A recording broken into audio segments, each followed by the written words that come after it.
महाराष्ट्रामध्ये शाहिरी परंपरेचा उगम केव्हा झाला असं ज्यावेळी आपण विचार करतो त्यावेळी शाहिरीची जी सुरुवात आहे ते शिवकालामध्ये सापडते.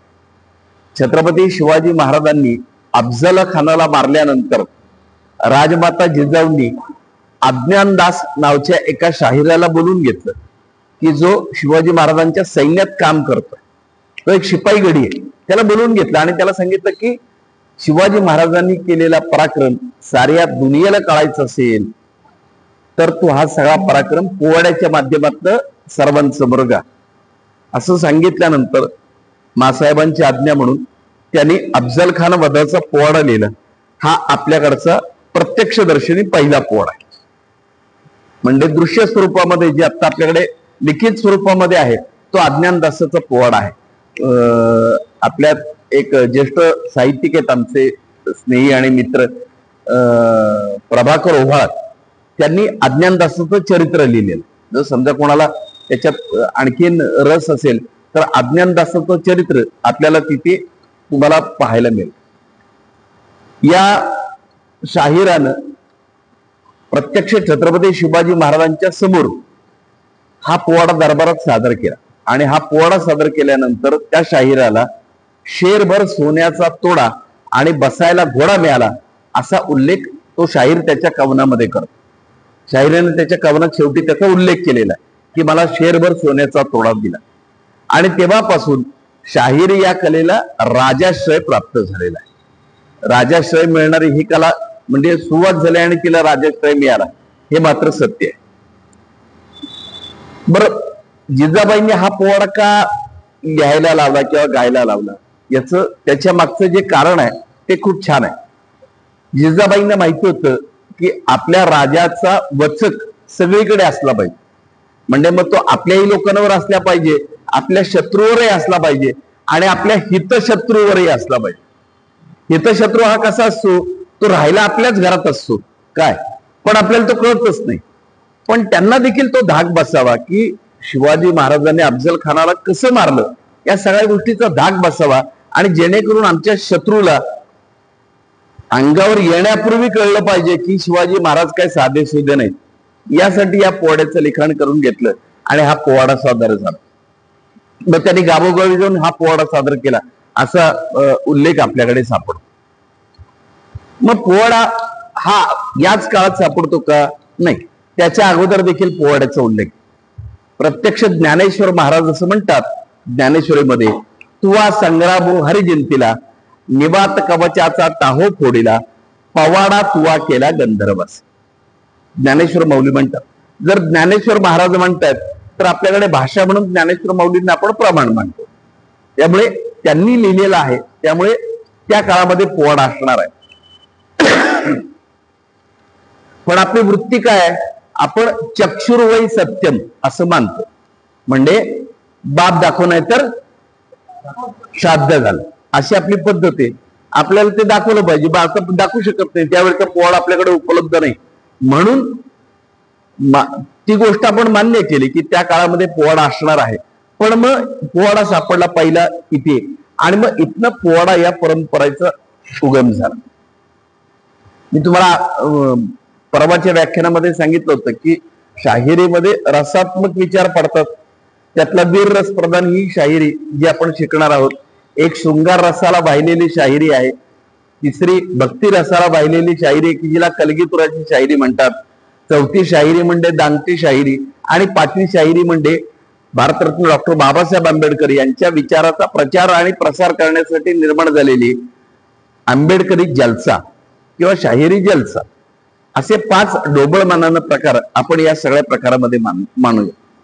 शिवकालामध्ये जसे अज्ञानदास होते, नंतर तुलसीदास होते, अशा काही मंडळींनी आपले पोवाडे सादर केले.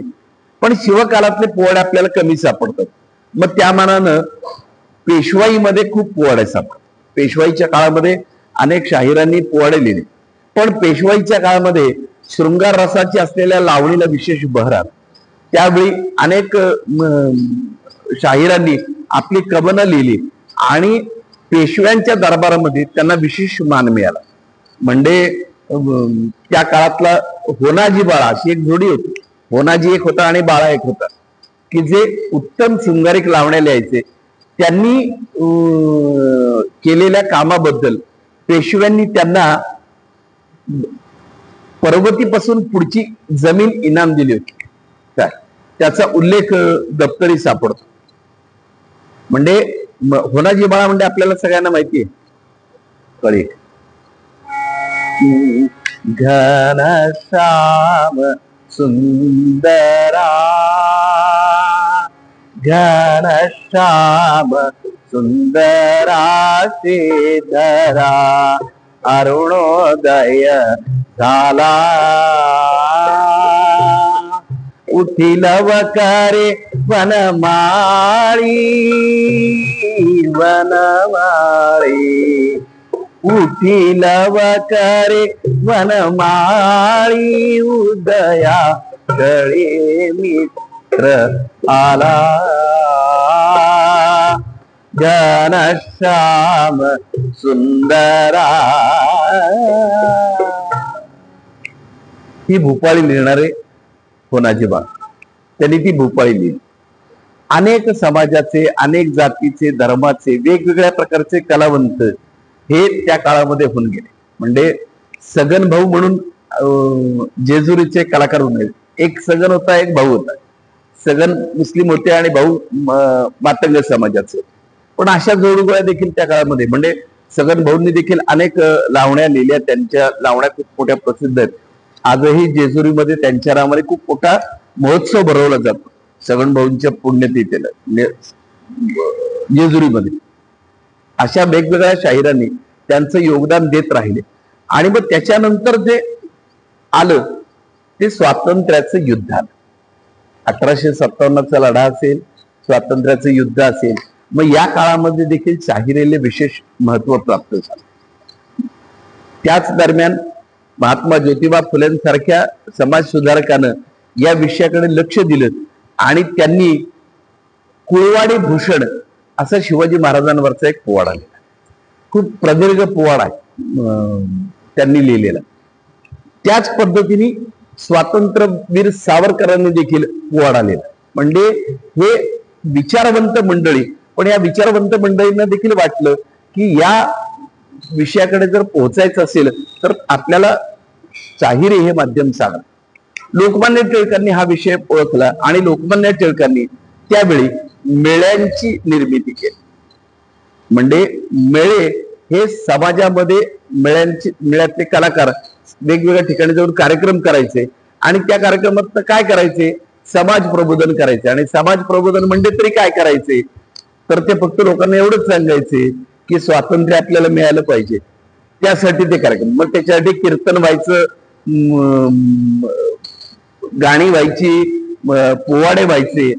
या सगळ्या माध्यमातून हे झालं. आणि त्याही काळात आणखीन एक विषय झाला, तो म्हणजे प्रभात फेऱ्या झाल्या.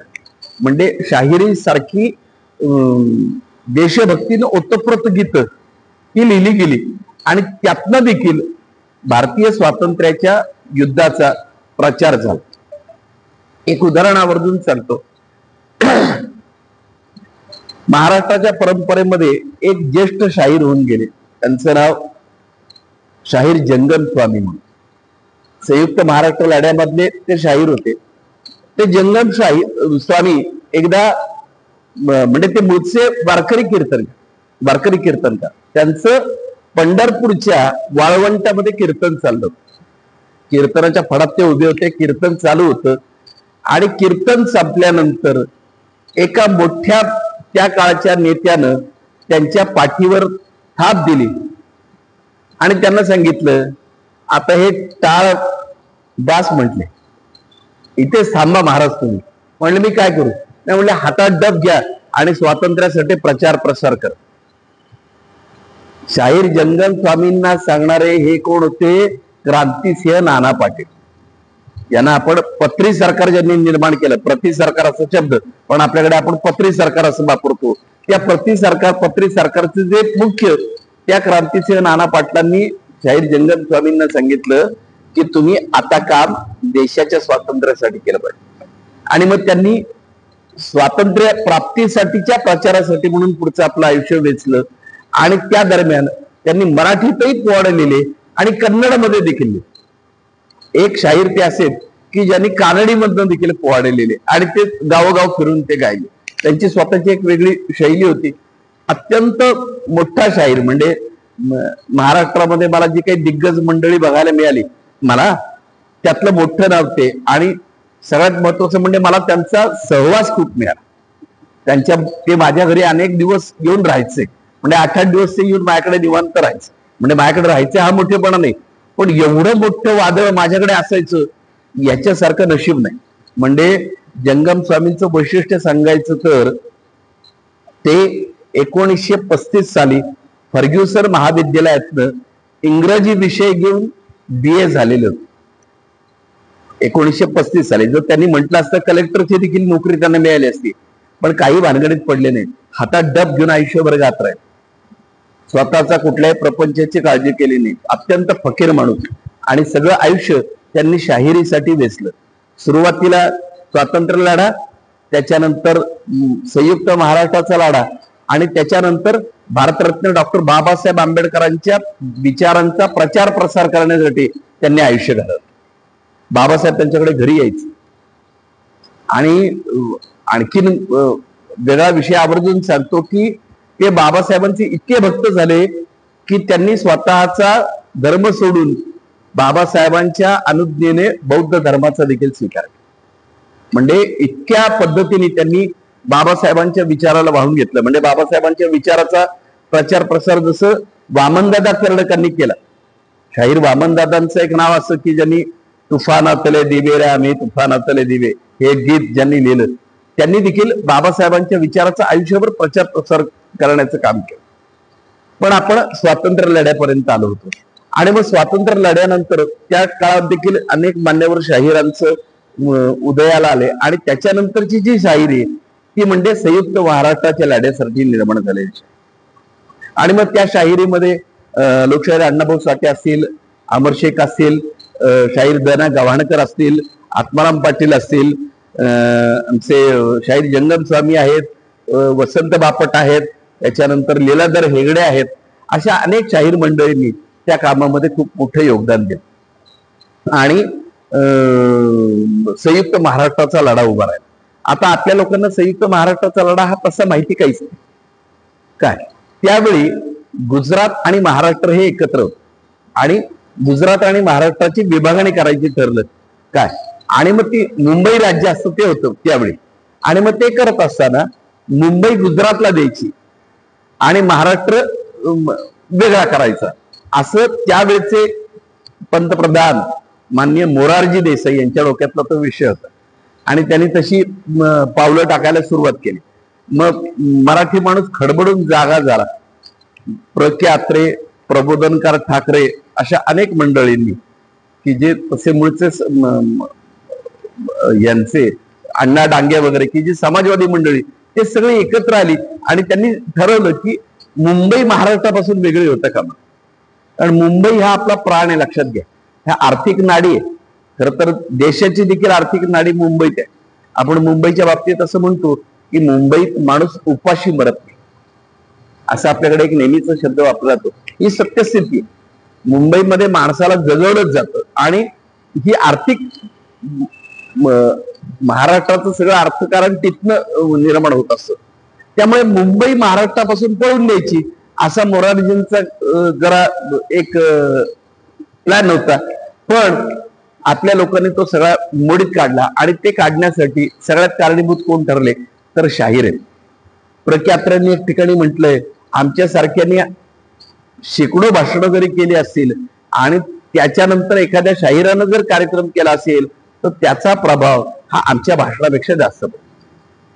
हे प्रख्यात्र्यांनी म्हटलेलं आहे. म्हणजे अशा गोष्टी की ज्यातनं तुम्हाला खऱ्या अर्थानं महाराष्ट्रासाठीची जागृती करण्याचं काम या सगळ्या शाहीर मंडळींनी केलं. आणि मग त्या काळामध्ये आपली आपली गीतं, काही रचना अशा केल्या गेल्या. आणि त्या काळामध्ये लोकशाहीर अण्णाभाऊ साठेंनी एक रचना केली.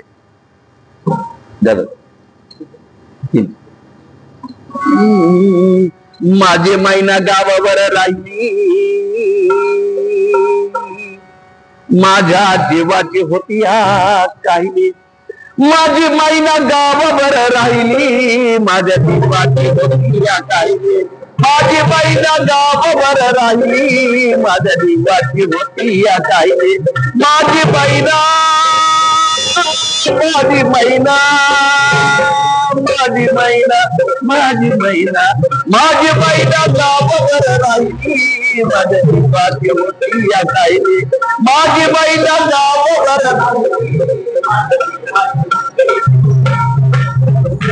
ओ किंवा बांधा रंग गवाळ कोण चंद्राची उदात्त गुणाची मोठ्या मनाची सीता ती माझी रामाची उदात्त बोलायची हसून बोलायची मंद चालायची घडी पुतळे कांती नवी सोन्याची नव्या नवतीची काडी धावण्याची रेखीव भुळ्या कमान जणू इंद्रधनुची हिरकणी हिऱ्याची काठी अंधाऱ्याची तशी ती मैना माझी गरीबाची मैना रत्नाची का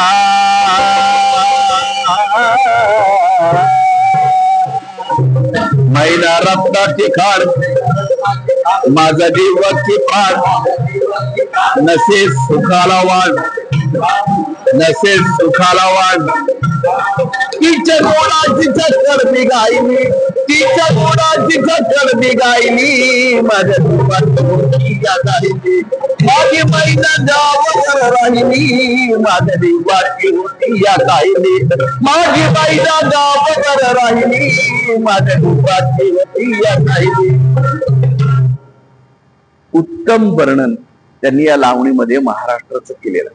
महाराष्ट्राची स्थिती काय दिसताना दिसतं काय माहिती का, ही छक्कड म्हणजे आपल्या बायकोविषयीच प्रेम व्यक्त करण्यासाठी अण्णाभाऊंनी लिहिली. तिच्या व्यथा मांडल्या, तिचं काही सांगितलं, पण तसं बिलकुल नाही.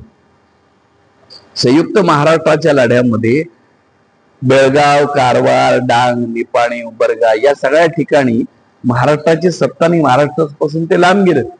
त्याची वेदना त्यांच्या मनामध्ये आणि ती वेदना मांडण्याचं काम अण्णाभाऊंनी या निमित्तानं केलं. मग त्या काळातल्या सगळ्या समकालीन सगळ्या शाहिरांनी महाराष्ट्र पिंजून काढलं. संयुक्त महाराष्ट्र लढ्यासाठी या लोकांनी खूप मोठं योगदान दिलं. पण योगायोगानं असं झालं की महाराष्ट्र स्वतंत्र झाला, पण काँग्रेस विजयी. समितीला जागा कमी मिळाल्या त्यामुळे समिती काही निवडून येऊ शकली नाही. पण सगळ्यात महत्वाचं म्हणजे मुंबईसह संयुक्त महाराष्ट्र 106 हुतात्म्यांना बळी जावं लागलं. त्याच्या लोकांनी बळी दिलाय हे आपण लक्षात ठेवलं पाहिजे. आपल्या मराठी माणसांसाठी कोण झुंजलं आणि कोण मेलं ते. त्या 106 जणांचा हुतात्म्यांचा बळी झाला आणि मुंबईचा संयुक्त महाराष्ट्र झाला. आणि मग ज्यावेळी पहिल्यांदा तो अमृत कलश घेऊन महाराष्ट्राचे पहिले मुख्यमंत्री माननीय यशवंतराव चव्हाण ज्यावेळी आले आणि मुंबईमध्ये तो कार्यक्रम केला, त्यावेळी त्या कार्यक्रमाच्या वेळी महाराष्ट्रातलं आणखीन एक मोठं नाव राजा बढे यांनी महाराष्ट्र गीताची लिखाण केलं, रचना केली. आणि ते महाराष्ट्र गीत आपल्याकडे आपण स्वीकारलं आणि ते गायला त्यावेळी पद्मश्री शाहीर साबळे होते. शाहीर साबळेंनी ते पहिल्यांदा गायलं आणि मग ती रचना सगळीकडे प्रसिद्ध झाली. आज तेच गीत महाराष्ट्र गीत, त्या गीताला आपल्याकडे राज्यगीत म्हणून दर्जा मिळाला. हे सगळ्यात त्यातलं एक मोठं श्रेय आहे. आणि मला सांगायला अभिमान वाटतो की ज्यावेळी महाराष्ट्राला 50 वर्ष पूर्ण झाली, 50 वर्ष बरोबर त्या दिवशी 1 मेला 2010 साली पद्मश्री शाहीर साबळे, त्यांच्या सौभाग्यवती माई आणि ते कुटुंबीय सगळे आमच्या शाहिरिंगे लोकला प्रबोधिनीच्या वर्गाला उपस्थित होते. 2.5 तास बाबांनी मोकळेपणाने सगळ्या मुलांची गप्पा मारल्या. 2.5 तास बाबा निवांत बसले होते आणि त्यांना आपण एक छान तांब्याचा कलश त्याच्यावर श्रीफळ असं करून त्यांना भेट दिल्या की त्या 50 वर्षाच्या निमित्तानं की तुमची पुण्य आहे, तुमच्या पुण्यावर आम्ही जगतो आहोत, त्याची कृतज्ञता व्यक्त करणं असं काम आम्ही केलं. आणि मग त्यावेळी बाबांनी आपले अनुभव कथन केले. त्यावेळी देखील म्हणजे मला आवर्जून सांगायला आनंद वाटतो की माझा मुलगा होनराजने त्यावेळी महाराष्ट्र गीताचं सादरीकरण, तो गात 5-6 वर्षाचा असेल, तो गात होता आणि कोरस द्यायला मी आणि बाबा आम्ही 2 जण त्याच्या बाजूला बसलो. म्हणजे हा अलौकिक असं प्रकार लक्षात घ्या तुम्ही. काही गाणी अशी असतात की ती गाताना जर समजा म्हणजे आमच्या हुंडराजच्या आयुष्यातली ही सुवर्णाक्षराची नोंद आहे की तो गातो आणि त्याला कोरस देण्यासाठी त्याचा बाप आणि त्याच्या बापाचा बाप तिथे उपस्थित आहे. शाहिरीतलं अत्यंत गोड गळ्याचे शाहीर म्हणून आपण शाहीर साबळ्यांकडे बघितलं पाहिजे. मी ज्यावेळी बाबांवर एक लेख लिहिला होता त्या लेखाचं हेडिंग शाहिरातील गंधर्व असं मी त्याला केला होता. आणि ज्यावेळी बाबा मला पहिल्यांदा भेटले, तो लेख वाचल्यानंतर ज्यावेळी पहिल्यांदा भेटले त्यांनी मला कडकडून मिठी मारली. ते म्हणले, अरे काय तुझी बुद्धिमत्ता आहे म्हटले की तू माझ्यासारख्या माणसाला गंधर्व ही उपाधी दे. काय याच्यासाठी म्हणजे मनाचा मोठेपणा असावा लागतो. आणि खरं तर बाबा मोठेच म्हणजे माझ्यासारखे लिहिणं हे काही कारण नाही, पण बाबाच इतके मोठे आहेत की त्यांनी खरंच आपल्याकडे शाहिरी परंपरेत कायमचं लक्षात घ्या, शाहिरी परंपरेतला गोड आवाज जर ऐकायचा असेल फक्त आणि फक्त शाहीर साबळे. करेक्ट.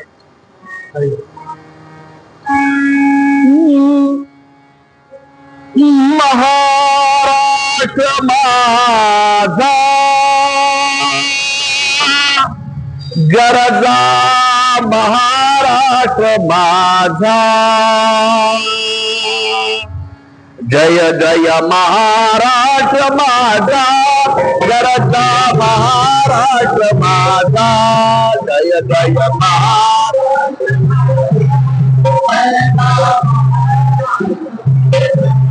जय जय महाराष्ट्र माझा गरजा महाराष्ट्र माझा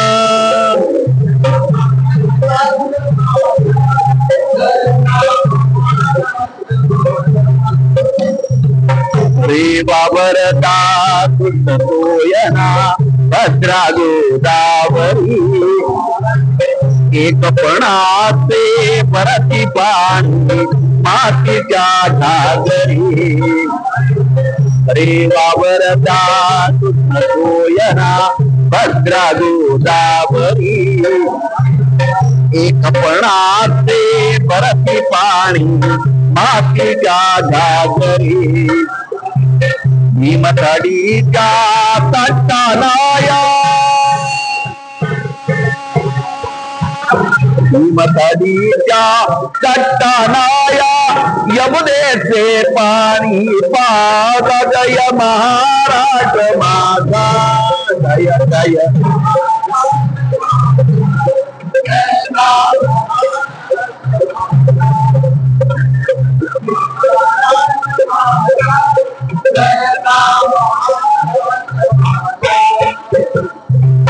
कितीन आंबा तुझी डोळी गडगडणाऱ्या नभा अस्मानाच्या सुलतानीला जबाब देती दिभा.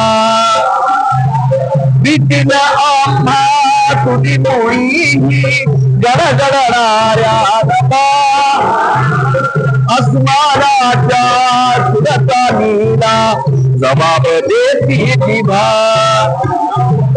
सह्याद्रीचा सिंह गरजतो सह्याद्रीचा सिंह गरजतो शिवशंभू राजा. दरी दरीतून नाद गुंजला महाराष्ट्र माझा.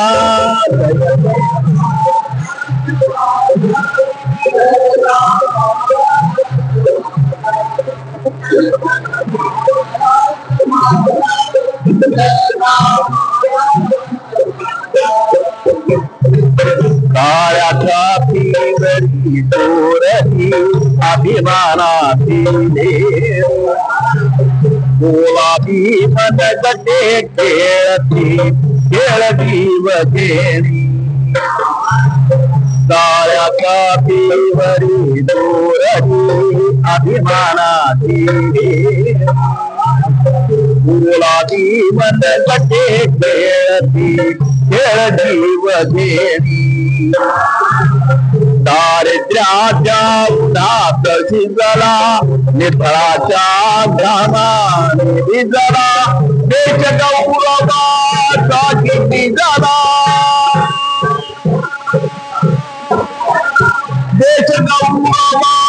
साठी निघाला दिल्ली से ही दख्तरा की तो महाराष्ट्र माझा.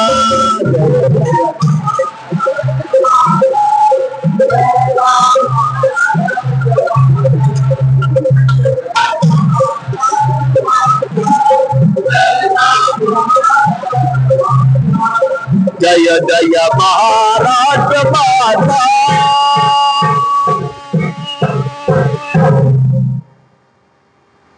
महाराष्ट्राला एक वैभव संपन्न गीत देण्याचं काम राजा बड्यांनी केलं आणि शाहीर साबळ्यांच्या उत्तम आणि काय काय त्या वाणीला म्हणावं अशा वाणीतनं आपल्यापर्यंत हे अमृतवाणीतनं ते आपल्यापर्यंत पोहोचले. त्यामुळे संयुक्त महाराष्ट्राचा लढा झाल्यानंतर महाराष्ट्राला हे वैशिष्ट्य प्राप्त झालं आणि त्याच्यानंतर मग परिवर्तनाच्या दिशेने वेगवेगळ्या मंडळींनी आपल्यासाठी काम केलं. या सगळ्या मंडळींनी आपलं काम करत असेल म्हणजे अण्णाभाऊ साठेंनी आपली छक्कड लिहिली. ही छक्कड लिहित असताना देखील त्यांनी वेगवेगळी काव्य लिहिली. त्यांनी एक महाराष्ट्राचा खूप देखणा पोवाडा लिहिला काळी. महाराष्ट्र माय भूवमकी महाराष्ट्र माय भूवमकी मराठी भाषिकांची संत बांधांचे ज्ञानवंतांना जन्म देणार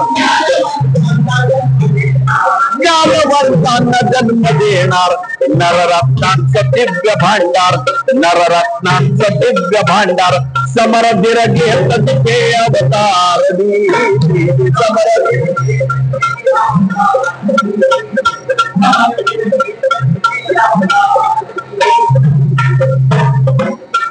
शौर्याची अजरमर महती शौर्याची अजरमर महती आजही नांदती सह्य जलवरती मावळा दर्शनचा राहणार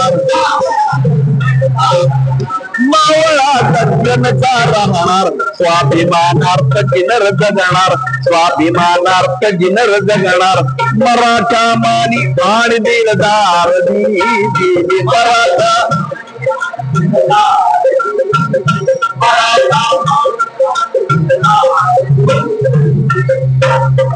मराठा मानी आणि दिलदार असताना देखील आम्हाला कीडदास्याची जुलमी सत्तेची परचक्राची इतिहास साक्ष देती आला इतिहास साक्ष देती आला करुणे आम्ही जबरदस्त हल्ला करुणे आम्ही जबरदस्त हल्ला अन्यायाचा कडे नोट केला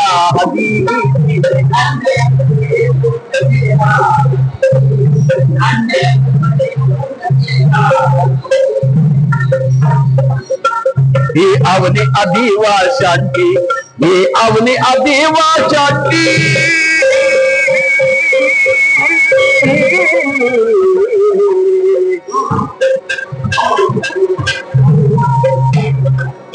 ही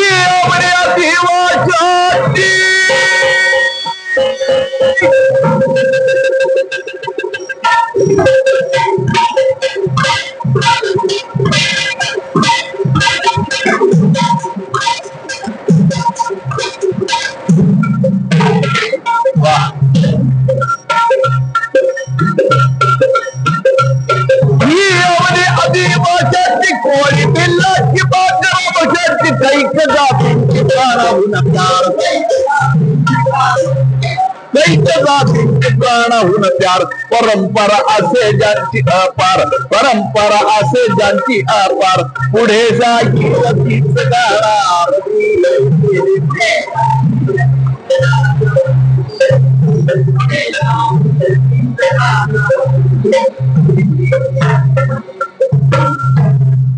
संयुक्त महाराष्ट्राच्या लढ्यासाठी लिहिणाऱ्या अण्णाभाऊंनी महाराष्ट्राचं वर्णन खूप प्रदीर्घ पोवाडा त्यातली मोजकी एक 4 कडवी मी आपल्यासमोर सादर केली.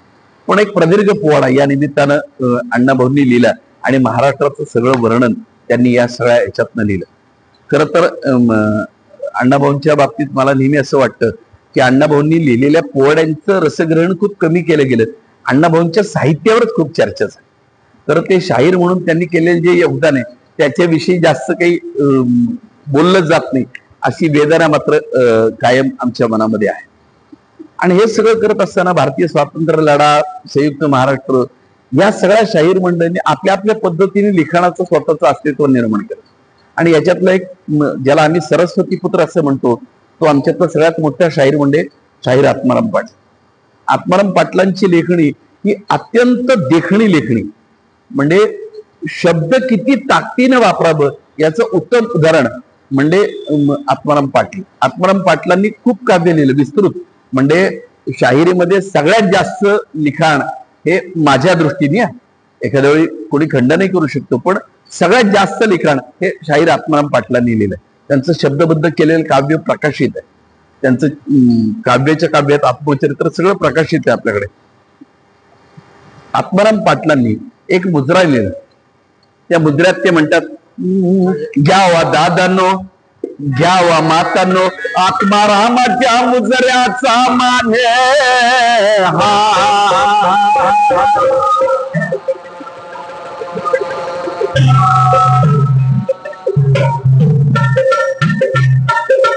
घ्यावा दादांनो आत्मारामाच्या मुजऱ्याचा मान हे नव्या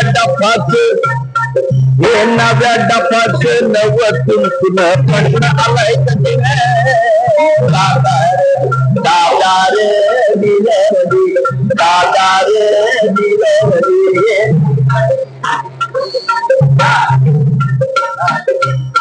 नव्या डफाचं नव तुंतुन, डब तुंतुन जुना असताना देखील शाहीर मात्र जो संदेश देतो तो नवीन असतो.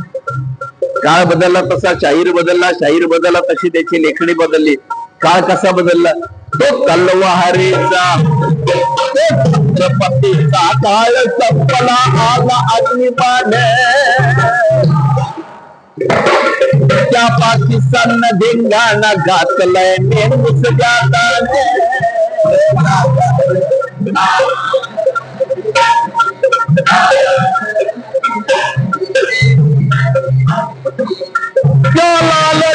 धिंगाणा घातलाय नेमूस जाताने.